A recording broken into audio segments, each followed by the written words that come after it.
হলদিবাড়ি ব্লকের দেওয়ানগঞ্জ অঞ্চলে বিজেপি শিবিরে ভাঙন। শনিবার ১৫৮ নম্বর বুথে আয়োজিত এক বুথ সম্মেলন অনুষ্ঠানে মেখলিগঞ্জের বিধায়ক পরেশচন্দ্র অধিকারীর হাত ধরে ১৫টি পরিবার বিজেপি ত্যাগ করে তৃণমূল কংগ্রেসে যোগদান করেন।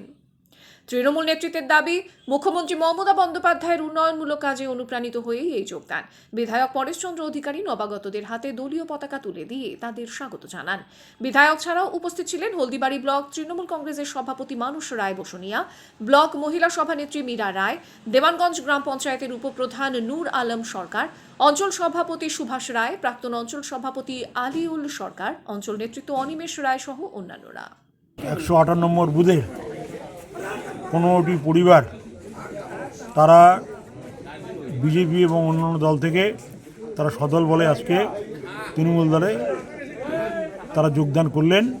তারা হাতে পতাকা তুলে দেওয়া হলো এবং আশা করি এই বুথগুলি তাদের যোগদানে আরও শক্তিশালী হলো বলে আমরা মনে করি। কতগুলি পরিবার যোগদান করলো? 15টা পরিবার তারা যোগদান করলো।